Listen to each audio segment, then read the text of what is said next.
Bismillahirrahmanirrahim. Assalamualaikum warahmatullahi wabarakatuh. Apa kabar Sobat Halapreneur? Alhamdulillah luar biasa. Allahu Akbar. Allahu Akbar. Allahu Akbar.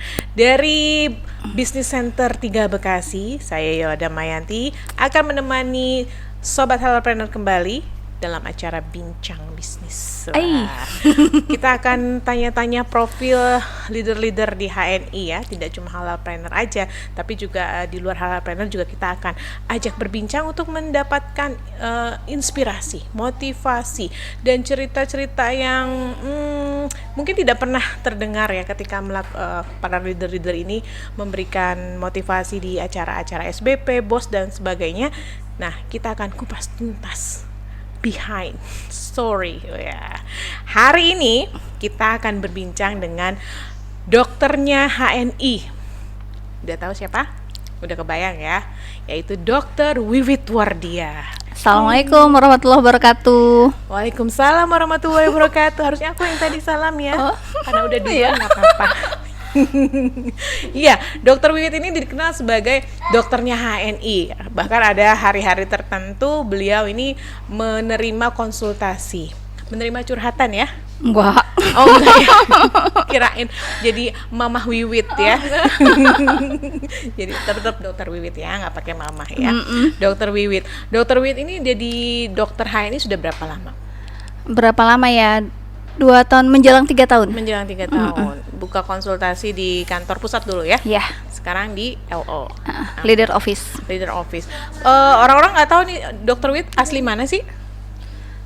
Saya kalau kelahiran mah dari Surabaya. Kalau apanya nih? Lahir Marga. Surabaya. Ibu, bapak Oh, ibu dari Surabaya juga, bapak dari Medan. dari Medan. Lahir di Surabaya aja. Ya. Besarnya di Depok. Depok, dari SD Yep. sampai SMA sampai akhirnya kuliah Kuliah ke hijrah Bandung. ke Bandung Yes. ya. Dulu S1 dokternya di mana? Di Unpad juga. Di Unpad Pajajaran. Bandung ya, Pajajaran. S2-nya Pajajaran juga Unpad. ini kalau nggak salah S2-nya itu manajemen rumah sakit ya? Enggak. Oh enggak, bukan. Salah aku. Dari gizi klinik. Oh, gizi klinik iya. malah tuh keren. Jadi S2-nya gizi klinik dan malah sekarang terjunnya di herbal ya. Ya mungkin masih ada ininya ya dokter, tapi karena ngerti kandungannya dan macam-macamnya akhirnya ada di HNI. Iya. Nah, sekarang tinggal di Purwakarta. Jauh ya. Padahal bukan orang Purwakarta. Bukan orang Purwakarta. Suami Suaminya orang Bogor. orang Bogor. Depok, tinggal lama di Bogor Depok. deket ya. Terus tiba-tiba Purwakarta. Enggak tiba-tiba juga sih. Oh, enggak. Ke Tapanuli Tengah dulu. Oh, ke Tapanuli Tengah. Itu dulu ngapain di sana? Ya PTT di sana 2 tahun. Oh, PTT. Setelah PTT Baru ke Bogor lagi sebentar. Kemudian dapat panggilan kerja di Purwakarta. Oh. Akhirnya suami turut istri ya. Oh. Dulu saya Pindah-pindah. kenal sama dokter Pak Edi Iskandar, kalau nggak salah itu beliau yang punya rumah sakit holistik di Karawang, Purwakarta ya. Karawang ya, Purwakarta. Bukan, Dokter Edi Iskandar itu dulu bikin kayak semacam cabang holistik ya di mana? Karawang. Namanya Integrated Medical Center. Ketika ketemu lagi setelah lama, tahu saya di HNI, Yol itu kan dulu ada Dokter Wiwit dulu sama aku, kata. Oh Iya. ternyata dunia ini sempit ya. Walaupun nggak pernah ketemu di rumah sakit holistik, akhirnya kita ketemu di HNI. Iya. Nah, itulah dulu awal perjumpaan antara Dokter Wiwit dengan suami. Kok Betul? jadi itu? Dengan Pak Ruswandi bertemunya di rumah sakit holistik. Dulu sama-sama Di kerja klinik, sana. iya. Yang namanya jodoh ya, nggak kemana. Itu teh sebuah perusahaan. Jadi perusahaan training, terus kan 3 lantai itu. Nah, lantai bawah klinik, lantai tengah apa gitu ya, lantai atas apa. Nah, jadi ketemunya di sana. Nikah tahun berapa dulu? 2006. 2006. Anak udah? Ya belum ada loh 2006. Enggak sekarang maksudnya. Aduh, dokter Wiwit. Sekarang anaknya udah berapa? Anaknya udah 4 sekarang. Udah 4 berarti dari 2006 ke 2020 itu 14 tahun. Yeah. Produksinya udah 4. 4. Stop 4. Udah. Nggak ngikutin yang lain nggak? Enggak lah. Enggak ya, cukup. Cukup. Nah sekarang berarti dulu pernah buka praktek dokter dulu ya? Iya, Di Purwakarta juga? di Purwakarta Pleret tepatnya. Terus kerja di klinik ya, barengan kan sama teman itu, praktek dokter bersama. Nah, di Purwakarta sampai 2000, terakhir saya di sana berarti 2019. 2009. Oh, sampai 2019 Masih di klinik 24 jam. Klinik Jadi ibaratnya kalau 24 jam, saya dapat harinya di sana 3 hari. Jadi 3 hari 3 malam itu nggak pulang ke rumah. Jadi apa ya? Jadi punya rumah kedua. Nah, Jadi rumahnya yang pertama yang beneran rumah keduanya itu di klinik. Bolak-balik bawa baju gitu ya, tapi baju nggak dicuci di klinik, Oh, cucinya di rumah. itu klinik apa laundry? kalau baju. Iya. Nah, kemudian akhirnya tahun berapa ketemu HNI? Lupa saya juga. Oh, 2015. 2015. 2015. Awalnya gimana tuh bisa klik sama HNI? Belum ngeklik ya sebenarnya. Awalnya dulu enggak ya? Dulu itu sebenarnya ada kisah lain. Saya bawa-bawa yang kemarin nih Pak Raden Iwan. Jadi waktu zaman dulu itu saya kenal dengan HPA ya. Bahkan mungkin saya nggak tahu itu HPA, cuman tahu minyak but-butnya. Oh ya. Nah, jadi sempat dikenalkan, bahkan saya sempat ngisi acara kesehatan tuh. Yang disponsori oleh Pak Raden Iwan. Nah, dari situ kenal dengan produk-produk yang ibaratnya halal, islami, tapi saya nggak nyaman dengan baunya. Itu yang pertama. Gitu. Terus kemudian saya PTT ke Tapanuli Tengah, balik ke Tapanuli Tengah ke Purwakarta, yang dengan model apa ya, kerjaannya itu begitu, 3 hari kerja, 24 jam, 4 hari di rumah atau 3 hari setengah lah di rumah. Di rumah itu kerjanya tidur, ya makan tidur, balik lagi kerja Rodi. Gitu. Gitu. Kegiatannya begitu terus setiap hari. Ya, sampai pada akhirnya saya kolaps ya badannya ya. Jadi ada sebuah penyakit kayak darah tingginya kelamaan lah ibaratnya. Nah, terus kecapeannya juga sangat-sangat ya. Kalau saya mendiagnosa diri sendiri itu chronic fatigue syndrome. Jadi kalau chronic fatigue syndrome itu jadi kelelahan kronis. Jadi ibaratnya kalau misalnya saking lelahnya, jadi si otot-otot itu kayak yang nggak berfungsi dengan maksimal. Kayak misalnya nih saya megang gelas, saya tuh nggak bisa ngangkat gelas, begini tuh nggak bisa. Jadi ngangkatnya itu harus gini, Dibantu. Pernah ngebenerin jilbab, sebenarnya gampang ya, gerakan begini mah gampang ya. Nah, satu bagian tangan itu nggak bisa ngangkat ke atas. Jadi kayak yang orang stroke emang gitu. Nah, kalau misalnya mau ke atas, mau ngebenerin begini gitu ya, ini harus diangkat begini. Gitu. Itu udah nikah dulu kena itu. Pas anak yang ketiga model begitu. Dan singkat cerita ya, kadang muncul, kadang hilang, kadang muncul, kadang hilang. Nah, singkat cerita itu saya sempat pulang dari klinik, ya naik angkot, ya biasa, karena saya nggak bisa naik mobil, bisanya naik motor. Kalau naik motor mah agak bahaya ya.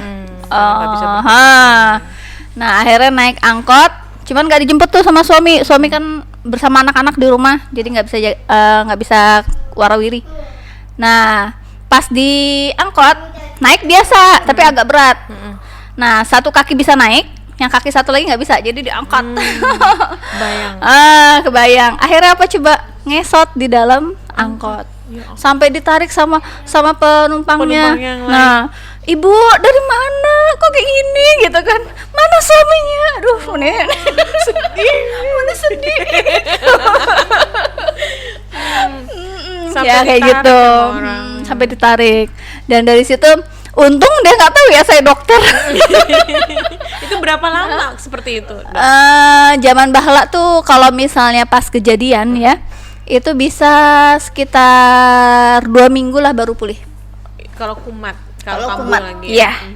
Jadi bahkan pernah pas awal kejadian begitu, itu bisa sampai 1 bulan saya nggak masuk di klinik.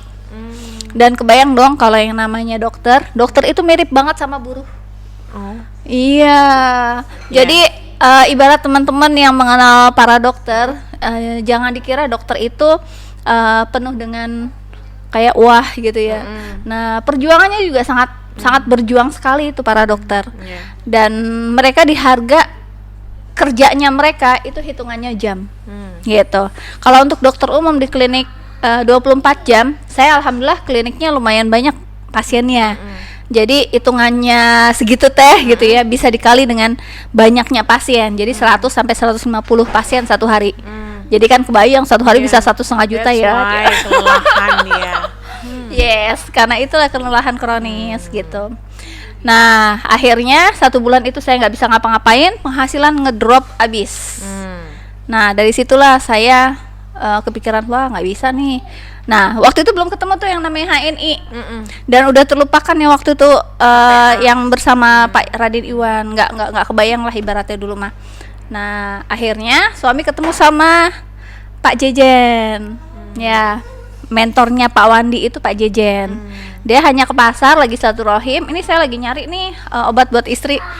Lah istri aneh dokternya nyari obat ke orang lain di pasar pula. Saya mah heran dah, itu beneran deh. Ngapain main ke pasar? Ya udah. Suami idaman mainnya ke pasar. Jadi pas digituin, oh iya nih ada teman saya namanya Bu Eka Khadijah, Eka. Ya, Bu Eka Khadijah akhirnya datanglah bersama Pak Esa gitu. Nah, itu awal mulanya. Awal mulanya akhirnya ketemu dengan itu langsung gabung. Waktu itu tuh disuruh ikut seminar ya, gitu. Dan saya waktu itu disuruh beli apa ya? Kalau nggak salah mas steam fiber, kopi sama MHS eta teh ada di situ. Saya mikir, saya sakit beginian pakai kopi, udah tahu darah tinggi, dikasih kopi makin tinggi. Dulu begitu ya. Dulu begitu. Tapi sekarang harus resepin orang. Resepin orang harus minum kopi. Iya. Cuman ya emang jalannya Allah seperti itu ya. Jadi saya yang egonya sangat tinggi, mau nggak mau saya manut sama suami gitu loh. Mau seorang wanita itu setinggi tingginya pekerjaan atau derajat kayak gitu ya. Nah tetap dia tunduknya sama suami. Suami saya suruh minum itu steam fiber, nggak enak, kayak dipaksa itu dicokokin gitu ya. Ya mau nggak mau manut gitu loh, nurut sama suami gitu. Dan alhamdulillah pas minum baik. Enggak, muntah-muntah saya. Kirain langsung alhamdulillah. Enggak, ternyata masih panjang ceritanya. Kan nggak tahu kalau ada proses detox waktu dulu ya. Tapi ya karena suami saking percayanya gitu ya ke Bu Eka tadi tuh sama Pak Esa, ya udah tetap minum aja ya, mungkin ini proses ngeluarinnya. Ya udah akhirnya saya tetap minum gitu ya. Habis muntah minum lagi kayak gitu. Nah, dibiarin tunggu sebentar terus minum lagi, ya alhamdulillah. Yang tadinya saya misalnya sebulan baru sembuh, ibaratnya beraktivitas normal seperti biasa, lambat laun berkurang 2 minggu. Jadi tetap kambuh gitu ya. Kambuhnya biasanya sebulan sekali, ini jadi agak jarang 2 bulan sekali. Dan itu pun kalau pas kambuh cuman 2 minggu. Gara-gara steam fiber itu. Semuanya dimakan. Jadi pas waktu itu selang berapa waktu ya? Habis daftar 30.000, ikut seminar ya. Seminar Umi Sabil. Masya Allah. Saya waktu itu mungkin nggak tahu ya, oh ini orang herbalisnya HNI gitu ya. Cuman ibu-ibu mirip kayak emak saya. Dah saya Umi Sabil, maaf ya. Itu kan ibaratnya interpretasi waktu itu, karena waktu itu saya sambil jaga, jadi emang nyempetin sedikit waktu gitu ya untuk datang ke sana gitu. Pas ngeliat sebentar gitu ya memang belum ngeklik sayanya, belum kepikiran gimana yang langsung pulang lagi gitu kan. Ya lambat laun ya alhamdulillah ada apa ya itu nggak bisa untuk selalu ngorbanin tubuh gitu. Dengan 3 kali 24 jam saya melek gitu ya, nggak tidur sama sekali. Sholat juga dok pasien lagi makan baru suapan pertama, dok pasien gitu. Jadi ada sebuah hal yang ibaratnya sangat manusiawi sekali ya, maksudnya ya saya nggak bisa dengan kondisi saya lagi mementingkan hak tubuh, hak Allah gitu ya, saya terganggu gitu loh.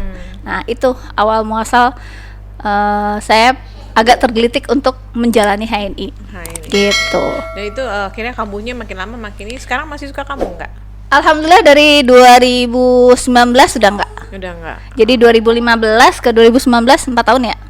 Jadi selama 2015 itu masih kambuh gitu. Cuman ya berkurang. Awalnya misalnya sebulan sekali itu kambuh gitu ya. Nah, terus menjadi 2 bulan sekali, 3 minggu sekali, 6 bulan sekali gitu kan. Nah akhirnya saya ngeh, oh ini mah kalau misalnya saya nggak tidur malam, otomatis pas jaga itu saya nggak tidur gitu loh. Berarti saya harus menghindari nggak tidur. Caranya apa? Ya saya harus berhenti kerja gitu. Waktu itu saya kepikirannya. Dan itu kepikiran begitu bukan di 2019 langsung berhenti kerja, enggak.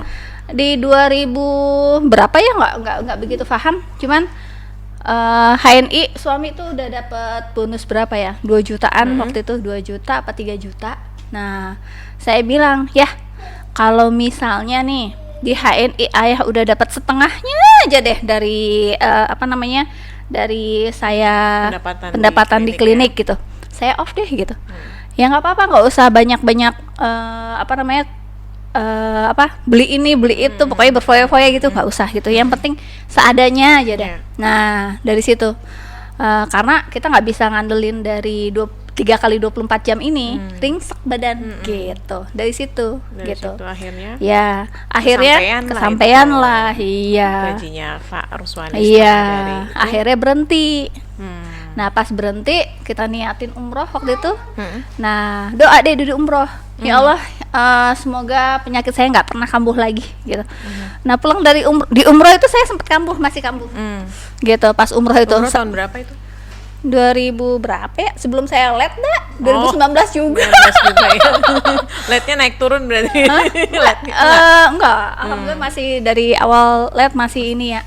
Cuman waktu 2019 itu saya berhenti kan, terus umroh Januari berhenti, Februari apa Maret itu umroh. Nah dari situ ya Allah saya pengen LED juga ya kayak gitu deh. Ya Allah saya pengen ya ada impian-impian gitu. Dan alhamdulillah yang terkabulkan ya itu. Sakit udah alhamdulillah nggak pernah sakit lagi gitu ya. Bahkan kalau misalnya mau sakit itu suka ada kadang-kadang ini tangan nih. Tangan itu nggak bisa begini, jadi satu begini. Oh gitu. Jadi harus diginiin. Gitu. Itu awal-awal kalau misalnya pas lagi mau kambuh. Dan alhamdulillah dari habis pulang umroh lah, itu saya nggak bisa jalan juga di waktu ke tanah suci itu. Jadi kalau pas tawaf itu saya didorong. Itu masih sempat masih sempat jadi gitu.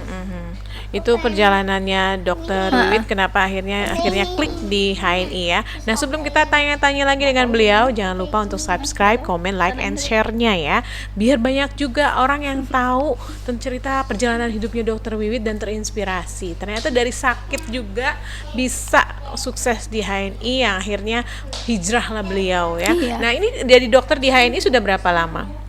2000 berapa ya? Lupa saking ya. 3 tahun udah 3 tahun ya. Ini ada nggak sih maksudnya perasaan kontradiktif biasanya meresepi obat kimia kemudian sekarang jadi ya produk HNI gitu. Pengalaman aja dulu waktu di klinik, ibaratnya kan memang kalau di klinik kita nggak bisa ya menjual produk yang lain gitu kan, harus produk yang di klinik itu gitu, karena memang itu etika kerja gitu betul. Kan tetapi ada beberapa pasien gitu kan bilang, dok ada nggak, saya males minum kimia banyak-banyak gitu, apalagi ini penyakit saya penyakit yang terus-terusan harus minum obat. Nah itu kebetulan saya memang kan ngambil gizi klinik dan di situ ada tentang farmakologi dari herba atau tumbuhan gitu loh. Jadi ada loh tumbuhan-tumbuhan yang memiliki sifat untuk mengobati. Nah, kayak waktu saya tesis itu daun mimba. Nah, itu dipakai untuk terapi gitu. Daun Dan mimba itu ada nggak di produk ini? Nggak. Nggak ada ya. Itu contohnya ya. Nah, ini kan ibaratnya juga sama kayak misalnya habatus sauda ya.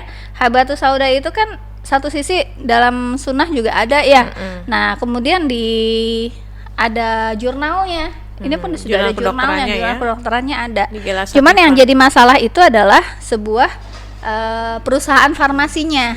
Apakah dia bekerja sama ke dokter untuk memberikan si kapsul habatus sauda itu atau tidak gitu loh. Karena terus terang kalau untuk pembuatan yang ekstrak herba gitu ya, yang murni herba tanpa ada zat kimia apapun, itu jauh lebih mahal dibandingkan yang kimia beneran. Yang sintetik itu sangat murah gitu ya, bahannya pun sangat murah gitu kan, dan mudah didapat. Beda dengan herba. Herba dia harus bahan bakunya ya kayak gitulah gitu. Jadi sebenarnya para dokter itu hubungannya itu dengan si pihak farmasinya itu punya produk apa, itu yang dijual, ya itu yang diresepkan oleh para dokter gitu loh. Kalau misalnya si herba ini nantinya ada di resep gitu ya, di MIMS gitu, ya bisa jadi dokter pun meresepkan herba gitu loh. Itu tidak menutup kemungkinan Dan tidak gitu. melanggar etik apa-apa Tidak ya? melanggar etika apa-apa. Tetapi yang jadi permasalahan adalah si herba itu dia tidak database-nya yang kurang. Gitu. Ya, Tapi udah banyak ya Database-nya yang kurang. masuk jurnal kedokteran ya? banyak banget. Mulai dari zaitun. Nah, ini jurnalnya sudah cukup banyak sekali ya. Habatus sauda banyak. Kemudian bahkan yang vitamin mata tuh itu sudah mulai ada yang Bilberry. nah ya, saya pernah melihat, nggak menyebutkan merek ya. Jadi si komposisinya itu lebih kecil dibandingkan bilberry-nya kita. Ini. Yang isinya vaccinium. Punya kita mah keren banget. Isinya besar gitu ya, tapi harga tetap murah atau di bawah. Dokter yang ngomong loh, kalau nggak percaya juga. Ya, ini kan herbal, kemudian juga dulu kimia. Nah, ini kan kadang-kadang ada orang yang membandingkan antara kimia dengan herbal. Kimia ini cepet, sedangkan herbal lama. Itu kenapa, Dok? Iya, karena memang kalau kimia itu dia zat aktifnya yang diambil. Nah, kalau misalnya herba itu banyak zat aktif yang ada di dalamnya. Jadi orang yang meminumnya, orang A, orang B, orang C, orang D belum tentu sama reaksinya. Karena apa? Di dalam tubuh orang A, orang B, orang C, orang D otomatis kan juga tidak sama. Nah, responnya pun juga akan berbeda gitu. Jadi makanya hal itu yang bikin database si herba itu agak berkurang. Gitu. Karena banyak faktor pengganggu kalau bahasa kitanya. Gitu. Iya. Kalau Dokter Wit kan dulu berarti kalau selagi masa di klinik dulu nggak pernah PCA-in gitu ya pasiennya. Sebenarnya gini. Kalau waktu zaman dulu kan yang duluan masuk kan suami ya. Kalau waktu jadi stokis juga suami yang jadi stokis ya kan. Berarti suami itu ini upline saya, suami teh mentor upline gitu ya. Nah, yang jadi masalah kan kalau emak-emak ya ada barang di rumah banyak kan pusing ya. And then what do you do? Jadi akhirnya disampaikan lah ya, kalau misalnya modelnya kayak begini ya kan, barang susah habis kalau di Pleret kan jauh tuh. Nah, saya kerja di kotanya si Purwakarta. Ya udah, kebetulan di depan ada toko yang kosong. Ya udah ngontrak dari situ. Kan kita nggak bisa jualan di klinik, tapi kita bisa merekomendasikan gitu. Yang kan ini bisa dibilang suplemen ya, gitu loh. Orangnya pengen, nah kita kasih unjuk gitu loh. Nah, jadi ibaratnya saya kasih tahu itu tempatnya, nah suami yang nangkep gitu. Bahkan dulu sempet yang deep squat tuh. Deep squat itu saya ecer-ecer itu teh. Jadi kalau misalnya mau beli di depan, di sini nggak jualan. Gitu. Ngeresepin deep squat kalau penyakitnya apa tuh? Kalau deep squat itu biasanya mah darah tinggi. Karena kebetulan waktu itu saya juga darah tinggi ya. Saya ingat banget ya, waktu itu ada anak remaja SMP kalau nggak salah, dia gemuk ya, gemuk. Nah itu tensinya 240 Sampai ya. ya.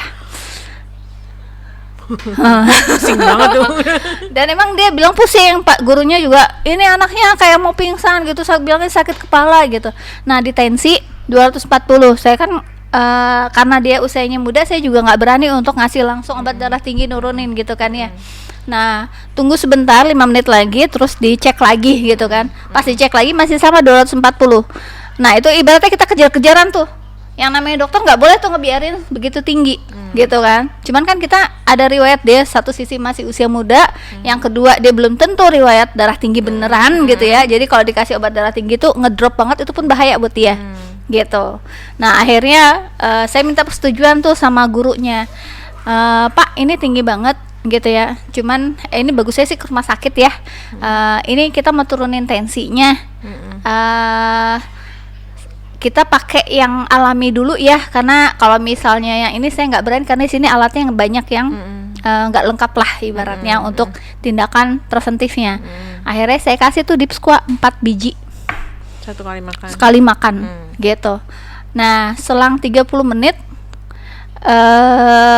tapi beneran asli itu 140 gitu, langsung turun 100. Kalau saya waktu kuliah ya, dulu itu nggak boleh nurunin yang 240, paling banter diturunin itu di 180. Nah ini langsung jebret 100. Itu juga nggak tahu sebenarnya di awal kalau bakalan di angka 140 gitu kan. Waduh, ini kenapa-napa nggak ya? Saya tanya, saya pantau itu ininya, tanda-tanda vitalnya. Alhamdulillah anaknya enggak dok, enak dok, udah enak gitu, udah enak, katanya udah nggak pusing kayak gitu. Alhamdulillah ya Allah. Dok ini berarti nggak jadi ke rumah sakit? Nggak usah Pak. Kayak cerita bully ya, ganti ring nggak jadi gara-gara Dipsqua ya, ini gara-gara Dipsqua juga turun tensi darahnya ya, Masya Allah. Nah ini akhirnya sekarang udah fokus ya dia ini ya. Sekarang fokus di HNI. Kalaupun ada pasien yang datang pun yang dari klinik yang lama itu kan tetap nyari ya, dia datang ke rumah mintanya minta herba. Oh gitu. Jadi benar-benar dokter herba ya. Iya. Kalau dulu aku kenalnya dokter Agus tuh, dulu pernah siaran bareng. Ternyata herba itu bisa juga disinergikan dengan kedokteran, ilmu kedokteran. Ternyata sekarang harusnya udah bisa banyak ya. Sekarang udah banyak ya yang nah karena udah banyak nih yang yang aware sama obat-obat herba ini, mungkin Dokter Wit bisa memberikan saran-saran kepada teman-teman sejawat di luar sana yang masih ragu-ragu ya untuk jalanin bisnis ini. Silahkan dok. Satu sisi ya, kalau saat kita meresepkan memang tergantung dari rumah sakit, gitu kan. Kalau misalnya rumah sakit yang nggak nyediain, kita juga nggak bisa meresepkan, gitu. Jadi di sini banyak faktor juga yang membuat si para dokter ini bisa untuk meresepkan produk-produk yang ada di HNI, ya kan. Nah, cuman yang satu yang membuat saya berprinsip bahwa ini patut loh kita perjuangkan, ya. Pertama, dengan pemakaian lama produk-produk yang ada di HNI itu sangat aman. Gitu, dan cenderung yang ada di HNI ya toksisitas atau yang bikin keracunan itu sangat rendah sekali gitu. Sehingga kalau misalnya kita meresepkannya pun berlebihan gitu ya, itu tidak akan membuat dia menjadi mati. Salah satu contoh, anak saya pernah minum Prokumin Propolis itu 1 botol karena sambil nonton TV sambil dimakan. Ya Allah, nah dicemil. Itu akibat kesalahan emaknya yang naruh sembarangan gitu ya. Nah itu alhamdulillah nggak kenapa-napa gitu. Itu salah satunya gitu. Tetapi saat penggunaan emang pada orang yang benar-benar emang sakit gitu ya, itu menjadi efek yang sangat luar biasa. Contohnya lagi yang kayak Prokumin Propolis pernah saya pakai di orang yang emang koma. Nah, dokternya udah lepas tangan gitu ya. Kebetulan mitra ini pernah nanya ke saya, "Dok, ini gimana buat ibu saya?" gitu kan. Saya bilang harus turutin apa kata dokter karena di ICU. Gitu. Nggak bisa kita ngasih produk kalau misalnya dokternya nggak nyetujuin. Gitu. Nah, akhirnya udah selang 2 hari 3 hari udah ini dokternya udah bilang bawa pulang aja, udah nggak bisa diapa-apain gitu. Ya udah kalau misalnya kayak gitu kan berarti udah stadium doa ya kalau kita bilang mah gitu. Nah ini sambil tetap ikhtiar, bukan ikhtiar akhir ya, ikhtiar maksimal, termasuk ikhtiar maksimal ya, pakai Prokumin propolis tadi digunting, taruh di bawah lidah gitu. Baik. Kayaknya kita sudah harus sudahan dulu ya ngobrol. Nanti kita ngobrol lagi ya yang lain ya. Baik, terima kasih demikian tadi Sobat Halalpreneur Dr. Wiwit Wardiah. Kita akan nanti ajak bincang-bincang beliau lagi dengan tema yang lain ya. Terima kasih atas subscribe, komen dan like juga share-nya. Kita berpisah dulu. Assalamualaikum warahmatullahi wabarakatuh. Dadah.